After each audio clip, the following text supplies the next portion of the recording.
Previously on WindWaker.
Faceplant. I don't care where you came from, that had to hurt.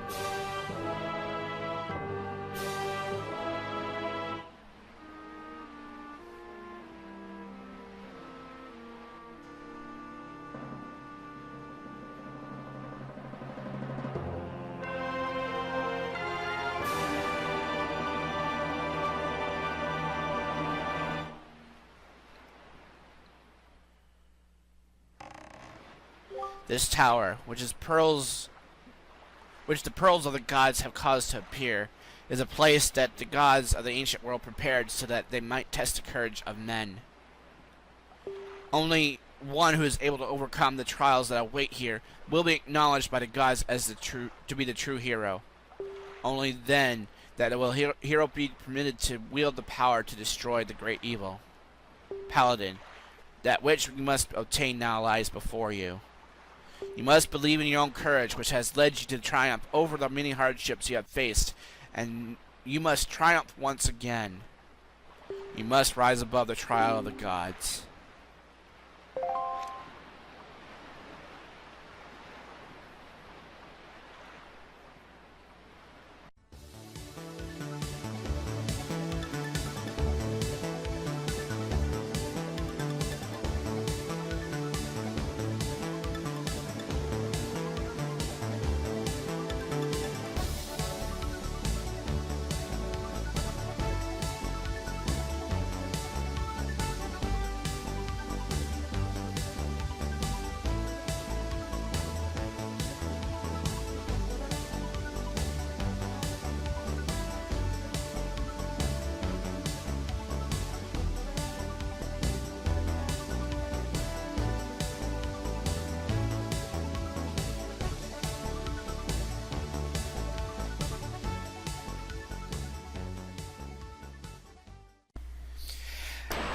Hey guys, CaptainPaladinLP in post-commentary.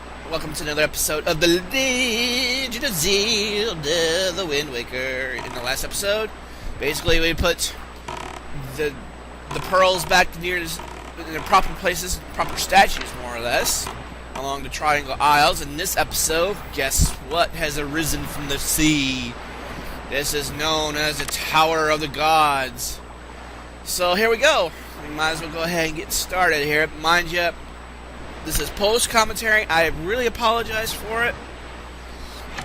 But I didn't have much of a choice because I lost not only my files, but also the files of Iceball97. So, yeah, that's why this is post-commentary form instead.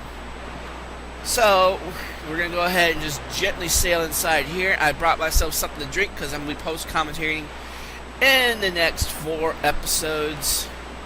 This episode's in the next 3 after this. So, lots of fun and excitement going to happen today. Who cares, though? We're going to have some fun with this. And welcome to dungeon number 3, and this is the Tower of the Gods. So, in this dungeon, we have 2 keys to find, both are which required, 2 treasure charts, One of them is for a heart piece. 4 floors. And also we got the bow and arrow as a major treasure for this area. Keep in mind, floor number 2 probably be the one that'll be the most difficult, but it shouldn't be too much of a big deal. Other than that, I think we are all set to go, so let's get right on in it.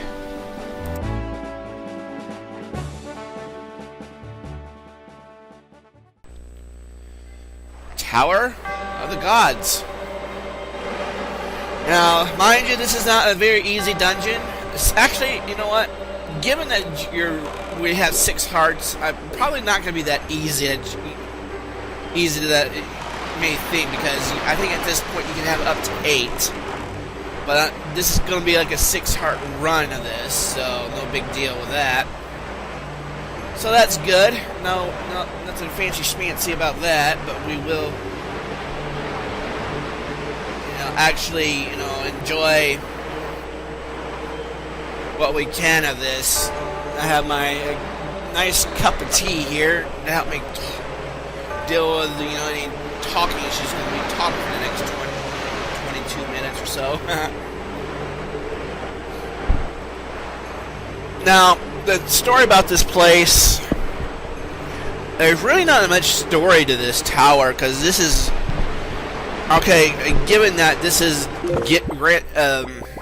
post Ocarina of Time, at least in terms of story. So yeah, we're having to. This tower is supposed to be like the place where they tested the courage of men, apparently, and I guess find someone who is meant to be the next hero, because the hero time, of course, vanished without a trace right after the battle with Ganon, Ocarina of Time, of course. Now, of course, you know about the split in the timeline, because the split is supposed to be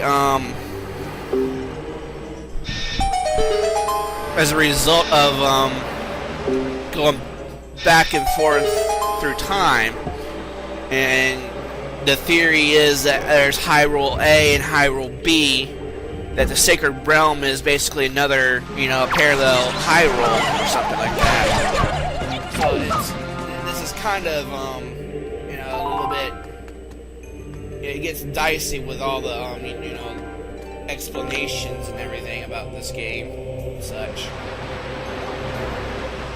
Really not much to this area right here. We just gotta put the box over the little, button here, but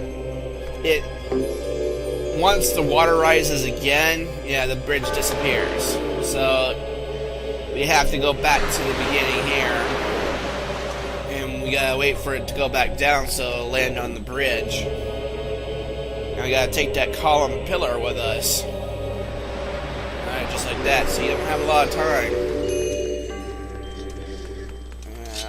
As the water just keeps going up and going down. Pause, of course. But I must say, though, this is my second attempt at recording this. I really haven't. I've talked about a lot of things that were important, but not a lot. But, this is May the 9th, 2014. This is like 3 months ahead where I recorded this file, because I'm technically done recording, and I had so much going on right when I had this going on. My dad has been in the hospital on and off again, and of course that having the hip broken is not funny business. If you think it's funny, it's not. I mean, your hip basically determines if you can walk good or not, and it also enables you to run and all that stuff. So, I mean, of course, my dad is 56 years old, and kind of like, that's basically your livelihood, is to be able to walk. And he's gonna have to go get a wheelchair and stuff, and most definitely, and such like that. But you know, I mean, it's part of life. We have to go through all this stuff, and one will hope that we never have to go through, you know, disabilities of any kind. Which, you know, my dad is sort of a survivor of cancer and such, but I do. I'm actually going to admit something to you guys, and I really would, you know, be rather frank. You know, having a disabled parent, especially two of them, has been emotionally tiring. That's without a doubt. I mean, without a doubt, it's been emotionally tiring. Now, right here, you gotta get these boxes aligned up enough where you can,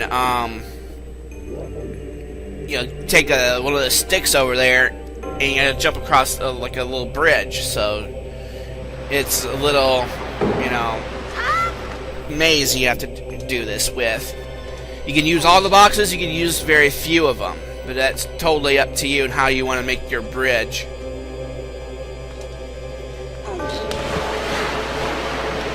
But yeah, it has been emotionally tiring. I mean, it has. I mean, my dad had cancer ever since I was in high school, and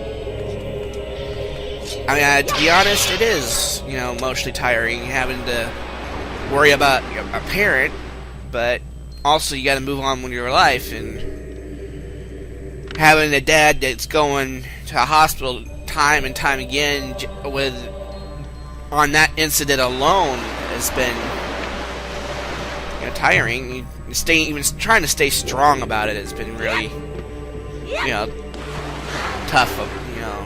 You know what I'm saying. I think it's been a bit emotionally exhausting because I've had to go to work, I've had to go to school, and all that stuff, and not to mention it's been, I don't know if I should say draining, but I mean, I did pretty well in school. I got my degrees, but I tell you, it's just, I just, one of those things I just want to break. You know what I'm saying? But we gotta put these boxes in the right order and such. And my headset is about to go again. I hate this.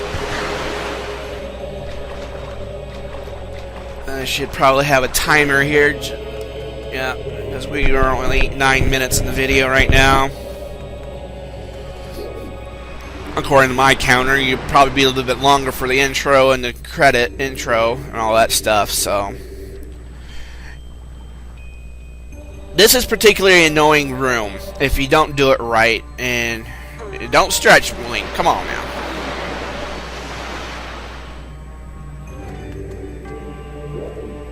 Just gotta jump.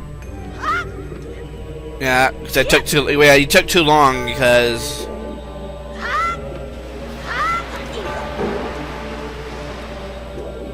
Man, it's windy as heck right now. Last night we had like some storms. It really didn't cause me because when I did the first, you know, post commentary of this, it didn't seem that it was that bad. Jump across, jump across. Yeah, that last one is gonna be a pain. And once your stick goes down, you cannot bring it back up. At least I have not been able to do it.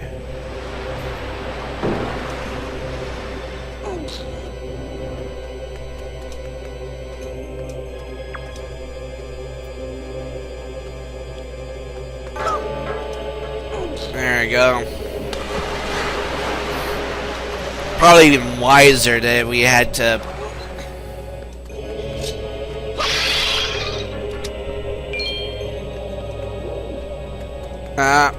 Wrong.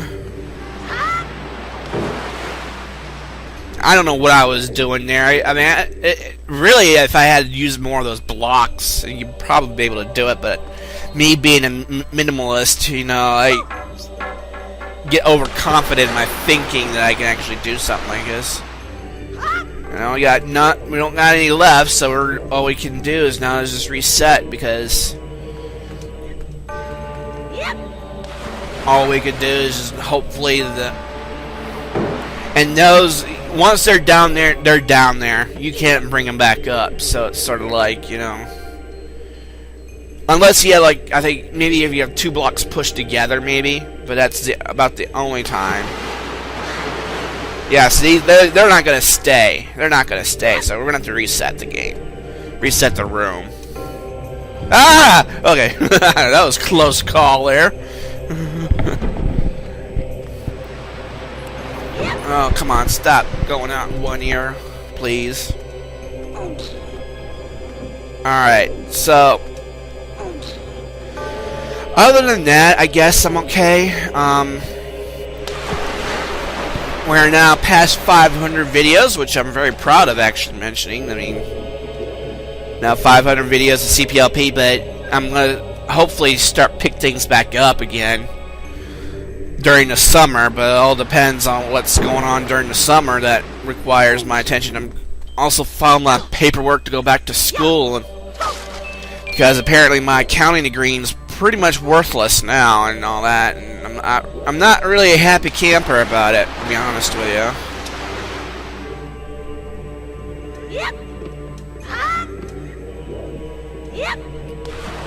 I mean, I went all through that, all grieving, hard work for nothing. Nothing's worse when your degree does not pay off and such. And it's like really, really disappointed.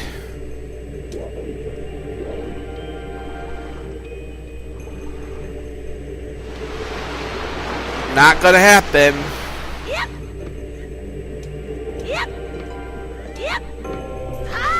Nah, went out before I had a chance.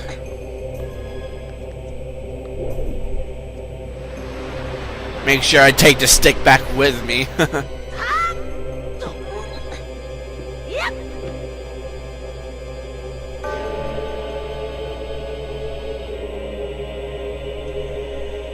I probably should have just... Yeah, see, you swim, it's gonna, you're gonna lose it. That's the sad part of it.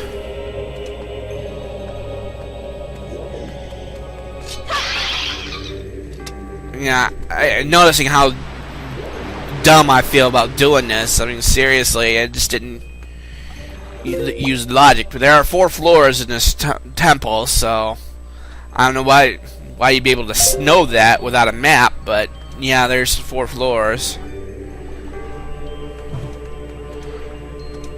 The intervals for this thing is just so off. See, it just dissipates if you touches the water. Yeah, make it back to the side.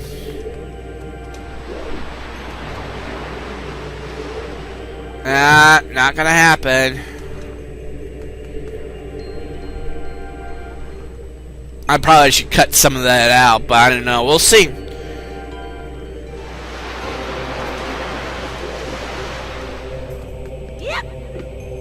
See, if you touch the water at all, you're done.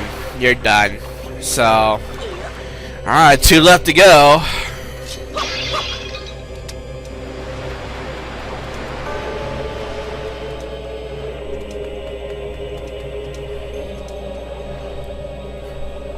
Now, this is probably one of the most difficult areas of the game.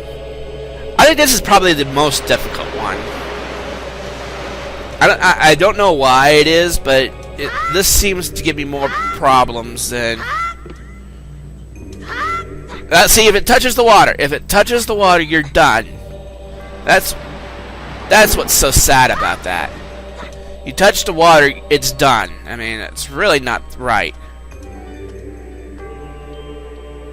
Can't pull it, so you're gonna... Well, you waste the time there, but I decided to go ahead and put up another...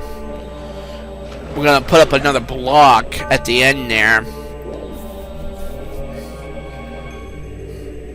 At the end, so we'll have enough where we don't have to actually grab onto the ledge at all.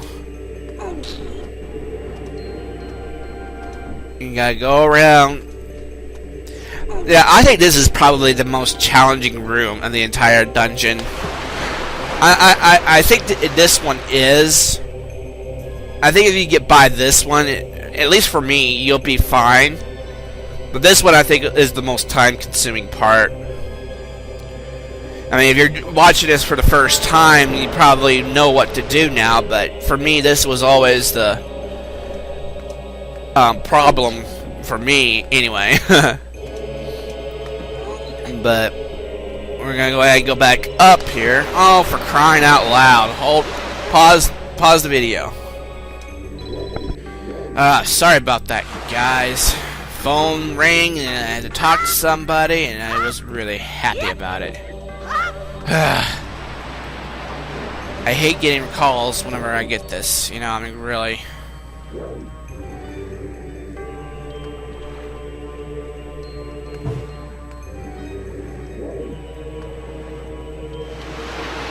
So, hopefully this will work now. Because you gotta jump across here, and an extra buck should help. There we go. Oh, whoa, yeah. If it touches the water at all, it's done. They gotten that mechanic right, pretty much, if it touches the water. Gonna throw that away, we don't need it. All that for a key. So now we got our first key of the dungeon. There is, I think, one more to get. But watch out for these nincompoops as well, because they will electrocute you if you're not careful.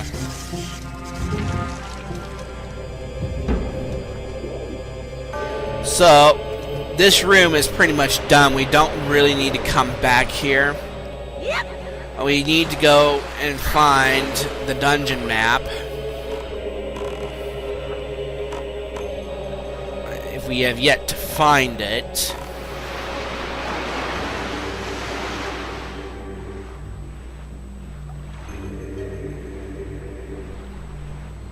Let's go down here and go to the left here, and you gotta go down here. Where there's another area we have to go to. Go over here. And watch out for electro chews, because they will. Yeah. The Nintendo Logic Link is not actually dying because of the electro chews. I mean, if the only game that had good sense like that was probably DKC3, where you touch lightning. When a lightning strike while you're in water, you do get electrocuted. So yeah, I mean that kind of logic exists in that game, but not in this one. I'm just saying. I mean, I guess Hyrulians developed some sort of resistance to electricity in water or something like that, because water is a conductor and for electricity. That's why you have thunderstorms, thunderclouds, and all that stuff going on. I mean, water is a conductor. If I'm not mistaken, it is. If I'm not mistaken. I mean, I've had chemistry, too. Chemistry, but, you know, gotta go up there, and up here, and right here is, I believe, the dungeon map.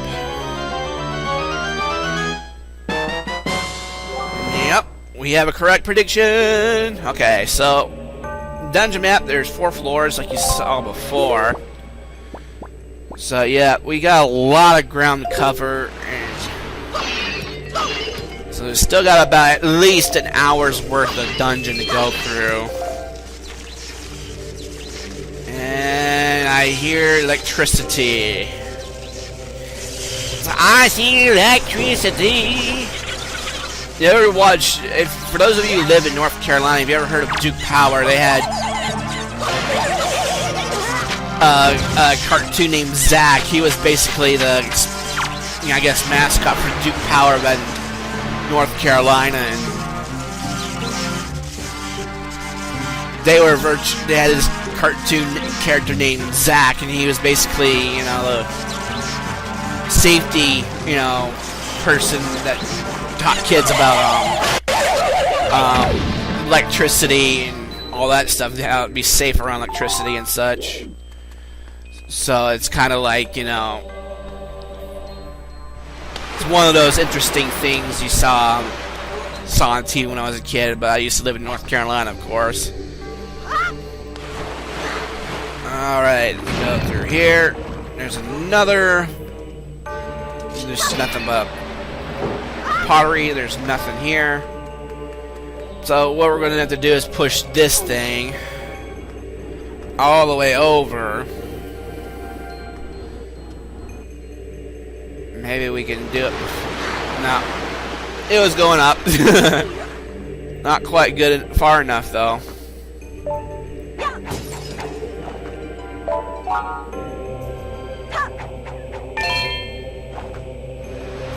And got that.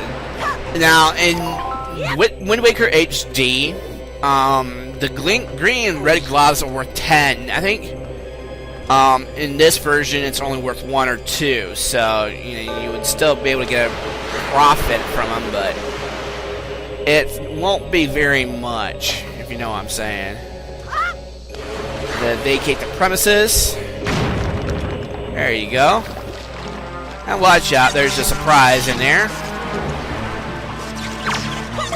Use your boomerang.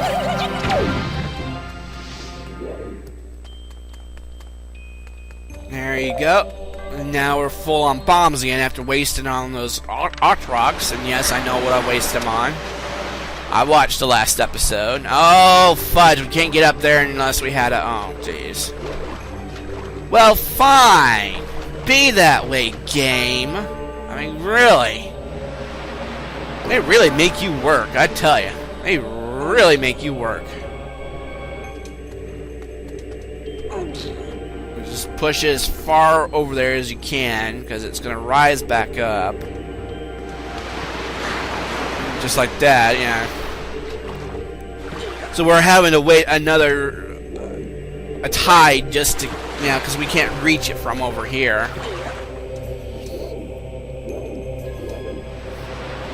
But we're kind of almost in the end of the episode, guys. We are about 23 minutes in.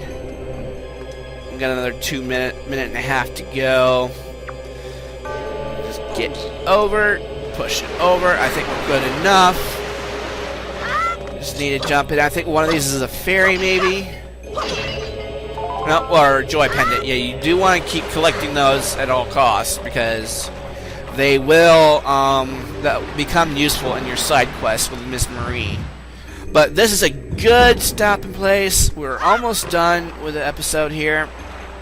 Well, first of all, we're going to go over here and then blow these walls up, because we now have the... We can use the boat to actually blow them up, because that's the only thing we can use, to be honest. I mean, it's kind of ironic they would allow you to actually use. Boom, boom, and boom.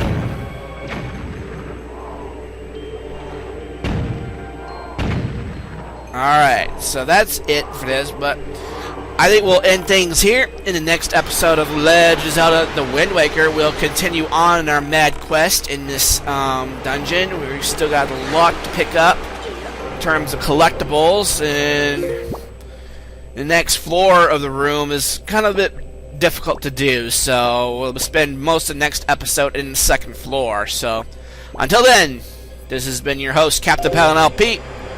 We'll see you guys next time. See you guys next time. Bye-bye.